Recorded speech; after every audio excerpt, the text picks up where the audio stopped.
Et début tournage, sachez-le, un projet mondial hors norme sur le cancer. Et salut accompagné, bienvenue dans ce nouvel épisode de Sachez-le, la version courte des épisodes d'Allez savoir. J'espère que tout va bien dans vos chaumières. Aujourd'hui nous allons aborder ce qu'on pourrait appeler un fléau en médecine, le cancer. Une maladie qui fait peur et qui se soigne parfois au prix de nombreux désagréments. Les scientifiques du monde entier se sont réunis afin de mieux la comprendre. Tiens, ça m'étonne que le clapeur ait encore rien dit, hein. Parce que je sais que le méchant réalisateur là-bas va encore me censurer, alors maintenant... Parce que bon, entre nous, je connais un remède miracle à base de jus détoxifiant homéopathique, naturel, sans conservateur, et alors efficace, vous pouvez en croire mon expérience. Hein. Alors t'as la rue mon pauvre vieux, hein, parce que en ce moment, une nouvelle mode refait surface, hein, et les survivants, et je précise les survivants, témoignent d'une efficacité sans précédent, hein, se nourrir des rayons cosmiques. Certains parviennent même à arrêter de manger et de boire. C'est pas faramineux ça? Alors surtout vu de toutes les saloperies qu'ils mettent en ce moment dans notre nourriture les industriels, à chaque fois que je regarde une émission là-dessus, je déprime au plus haut point. D'arrêter de manger, c'est intéressant. Ça consiste en quoi ta solution là, ça m'intéresse. Alors grossièrement, tu vas dehors, tu te mets au soleil, tu médites un peu et ton corps va se nourrir de ces fameux rayons cosmiques du soleil. Et même un scientifique spécialiste du cancer s'y est mis. Et cela, il y a plus de 7 ans. Alors, enfin, quand il écrit son bouquin, c'était il y a plus de 7 ans, et je ne sais plus quand est-ce que le bouquin a été écrit, bref. Et depuis, il n'a pas mangé ni bu, hein, donc... Bon, alors selon ça quand même certains, hein, cette méthode, c'est encore mieux parce qu'elle permet de guérir de tous les maux que nous avons sur cette terre, hein, dont le cancer. D'ailleurs, si vous avez le coronavirus, vous suspectez que vous l'avez, mettez-vous au soleil, arrêtez de manger, et puis attendez. Voilà. Ah, c'est trop bien, je suis en train de prendre des notes, là je vais aller faire des recherches, ça a l'air trop bien. Mais qu'est-ce qu'il faut pas entendre? D'ailleurs, là où tu en auras le plus, c'est en prenant de l'altitude. Hein. La Station Spatiale Internationale, si tu crois à la Terre ronde, hein, c'est le mieux. L'atmosphère filtre moins ces rayons et ils sont donc plus efficaces. T'as compris? Bon, maintenant, entre nous, tout ce qu'il va faire, c'est tenter de se faire irradier par des rayons ionisants, donc cancérigènes. Cocasse, bref. N'oubliez pas, seul votre médecin, un vrai médecin, pourra vous soigner. Bref, maintenant que nous avons fait le tour des médecines dites alternatives qui sont en vogue, hein, passons aux choses sérieuses avec la science, la vraie.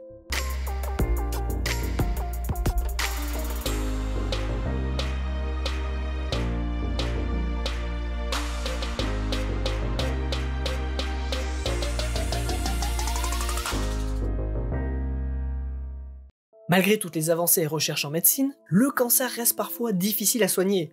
Les traitements sont lourds et souvent difficilement supportables. Mais d'ailleurs, est-ce que vous savez ce que c'est réellement le cancer? Une tumeur méchante, me direz-vous. Je dirais oui, mais plus exactement. Notre corps est composé de cellules. Celles-ci se divisent, se répliquent en continu via un cycle cellulaire afin de remplacer de vieilles cellules pas très performantes par des cellules plus jeunes et donc un petit peu plus performantes. Et parfois, quand elles se divisent, certaines vont avoir des anomalies, des mutations. C'est ce que l'on appelle une cellule cancéreuse. Alors normalement, notre corps a les moyens soit de réparer quand c'est possible, soit d'éliminer ces cellules dites anormales. La nature reste bien faite. Mais bon, parfois, malheureusement, cela dérape. Tout ne se passe pas comme prévu et ces cellules prolifèrent et deviennent une tumeur qui va créer ses propres réseaux sanguins et pomper vos ressources. C'est ce que l'on appelle une tumeur cancéreuse. Si vous avez suivi, tout commence donc par une mutation indésirable lors de la division cellulaire. Alors si nous comprenions où se fait cette mutation, pourquoi, comment, cela pourra nous permettre de potentiellement mieux comprendre l'apparition des cancers. Le but étant de prévenir et de détecter les cancers le plus tôt possible. Il faut donc comparer ces cellules cancéreuses à des cellules normales, trouver les mutations, les répertorier, et comparer tous ces résultats. Un travail long et fastidieux qui a récemment été fait et qui a nécessité la collaboration de 744 scientifiques répartis sur 4 continents. Cette étude est, je cite, la plus complète et la plus ambitieuse méta-analyse des génomes cancéreux à ce jour. Les scientifiques ont été répartis dans 16 groupes de travail qui ont disséqué pas moins de 2658 génomes de cancer, puis comparé cela à des génomes normaux. Un travail de titan. Afin de comprendre la complexité du projet, voici un extrait résumant leur travail. Ces efforts ont impliqué un contrôle de qualité approfondi et un traitement coordonné des données, ainsi que d'une validation expérimentale massive et méthodique des pipelines de calcul utilisés pour détecter les mutations. De nombreux algorithmes de calcul et pipelines ont été utilisés et comparés. Cela nécessitait des centaines de téraoctets de données répartis sur plusieurs centres de données et des millions d'heures de traitement, le tout étant facilité par le cloud computing. Les résultats ont été publiés dans le journal Nature et ont été répartis dans 6 articles principaux. Le premier article donnant un aperçu du travail et des données récoltées. Les 5 autres articles allant beaucoup plus dans le détail. D'autres résultats ont été copubliés dans d'autres journaux. Bref, cette super étude a eu de la visibilité et c'est tant mieux. Et parlons maintenant des résultats. Les scientifiques ont repéré des mutations récurrentes dans certains cancers. Ces mutations ont été classées et parfois étudiées plus en profondeur.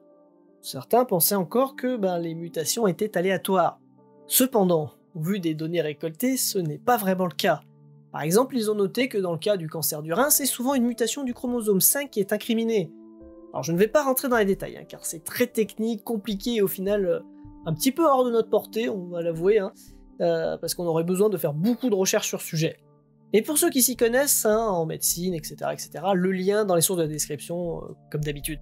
Mais ce qui nous a intéressé, nous, quand nous avons lu cette étude, est-ce que, on suppose que c'est ce qui va vous intéresser, c'est de savoir si ces résultats vont servir à quelque chose, parce que c'est bien de faire quelque chose de grand, de mondial, etc., mais que ça sert à quelque chose. À l'heure actuelle, à l'instant T, pas vraiment. Ça va pas servir à mieux soigner les cancers.